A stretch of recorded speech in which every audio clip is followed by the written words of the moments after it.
Kristen Howlett. I'm a student here at UMass Boston, and I'm amazed that this movie got off the ground and so thankful for all the years that everyone spent on it. But I think of the small screen as usually where the African American story is told, like through HBO Films with introducing Dorothy Dandridge and their upcoming film about the Loving versus Virginia case. So do you think that the only thing holding back Black cinema in America through Hollywood is perceived audience interest, or do you think that it's anything more than that? It's all about the dollars. You know, we open good here. Now we have to fight to open good this weekend, and then continue to open in the States to maybe put it abroad. It's all about the dollars. I mean, we don't have the same money that the rest of the films. They have often 50 to 100% more that they're spending on television advertising, web advertising. So we really have to depend on the kind of history and get people to talk about it. But word of mouth is what really drives movies anyway. But George said a very interesting thing. He said, you know, if we open at $20 million, which is roughly what we did, we'll be there. We're safe for a while. Then if we can continue it the next week, we'll be good. If we do 35, 40, you know, Spike Lee will be able to make any film he wants to make. And if we do $50 or $60 million, then there'll never be another white person in a film ever again. That's true. Now you can. Okay. Sir. My name is Ron Armstead. I'm a member of the William Joyner Center for the Study of War and Social Consequences, but here at UMass. But also I work with members of the Congressional Black Caucus in Washington, and I was proud enough to be on Congressman Rangel's staff, who actually engineered getting the Tuskegee Airmen the Congressional Gold Medal, which is the highest award.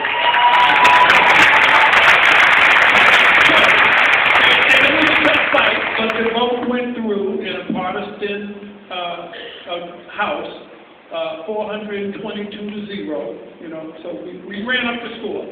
But my comment is quickly this: films clearly, to me, are becoming the new history lesson. Right? Like Wallace Terry said, more people will see this film in the first day than will read any of the books written about the Tuskegee Airmen. And so you're doing an important role in terms of rewriting history, of writing us back into history. Even though you say it's American history, we've been written out. And so we're in the process of rewriting history and writing ourselves back in. And I want to applaud you for that. Lastly, I have a very simple request because we're still fighting on two key issues. You also played the role of Dory Miller. Yes, sir. All right, and I've had the pleasure of working with Congresswoman Eddie Bernice Johnson out of Texas, who actually met Dory Miller, is out of Waco, Texas, and she has been trying to contact you for the longest time. Do I owe her money? No, but she thinks that you can lend credence to her effort to get him the Congressional Gold Medal for humor.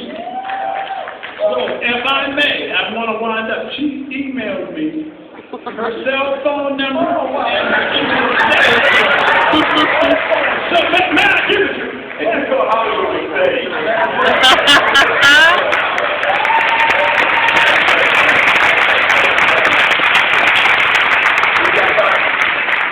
So we've got time for one more question. You got enough time? Okay. All right. Yes, ma'am.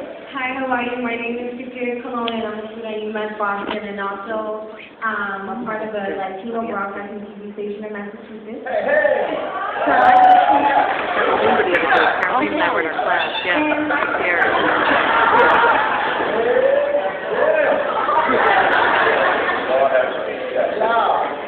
And I see that everyone has asked good questions, so I'm over here in line like, oh, shut up.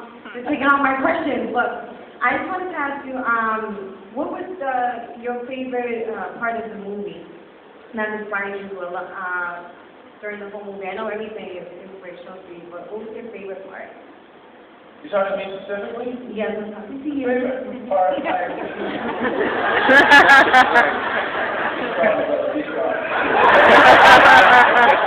Three kids, married for 23 years.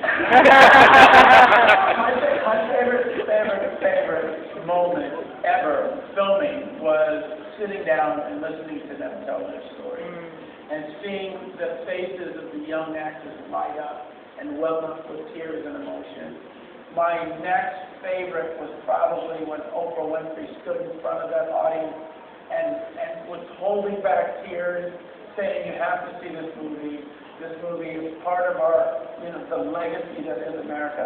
And then my third favorite was watching Barbara Bush fall when she watched me. So that's how I knew that we affected so many people on a wide spectrum. And I know you guys have heard us say this over and over again, but your legacy is so healing for all Americans. It really is.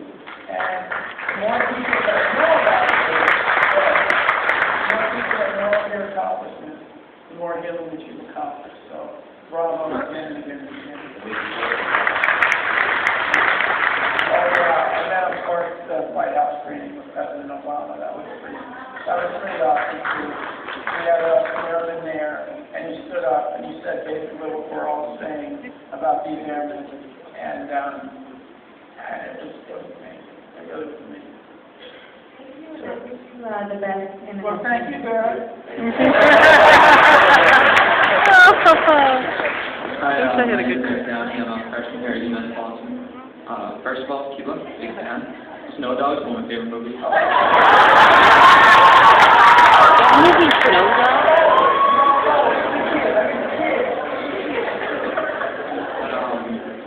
After hearing you say that you talked to these men, you heard their stories. My grandfather was in the Navy for 30 years, captain in the Navy. I heard his stories, and they're just so inspirational to me. And then I see movies like Glory with Matthew Broderick and Denzel Washington, and I see Men of Honor. Can you think that, and don't be too modest to say so, that this may be one of the most influential movies, war movies ever? Well, when we did the first one, we only had $2 million, and we were flying in the planes, and they had a crewman going, and it was on HBO. It was like a very limited audience that had to pay to see the movie. This was George Lucas putting up $100 million of his own money and trumpeting it to the wall. Don't ignore this one. So that in itself, I think, is the most significant contribution that I've made so far towards us celebrating our servicemen and women.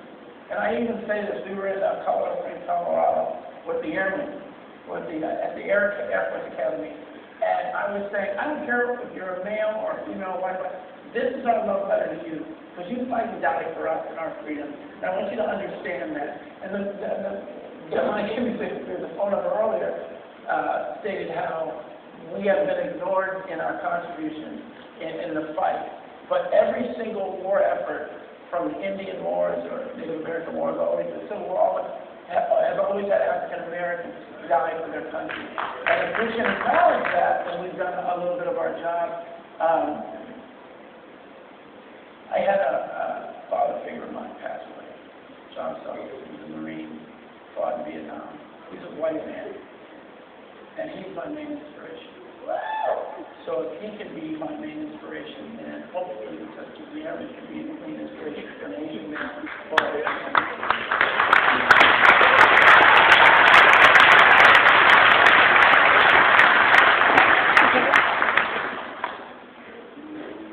I can't hear you, girl. Hi, darling. My name is Selena Allen Sharp. Every question I've ever wanted to ask, someone else has asked for me. So I just have one. Is it possible for me to have a personal picture with the three of you? Go, girl. I'm sorry. Because you're in all red, That's my tail. favorite color. All right, so just shout out Selena when you're ready. So now, I know it's probably a couple of you, so But I have two more questions, and then we'll take some pictures, because we really have to get to these. We don't want to put that all. Thank you.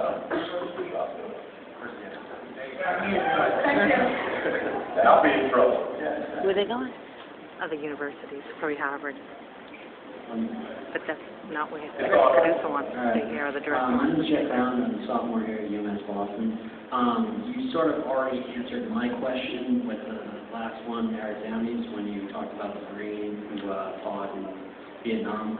But my main question was, other than trying to tell the stories of African Americans who fought in wars and all that, were there any other main inspirations that actually led you to do all these movies? Because I've seen Red Bonner, I want to see Red Tails, I actually just saw the preview for it today, so I'm actually pretty excited to see it. So. Where have you been? No.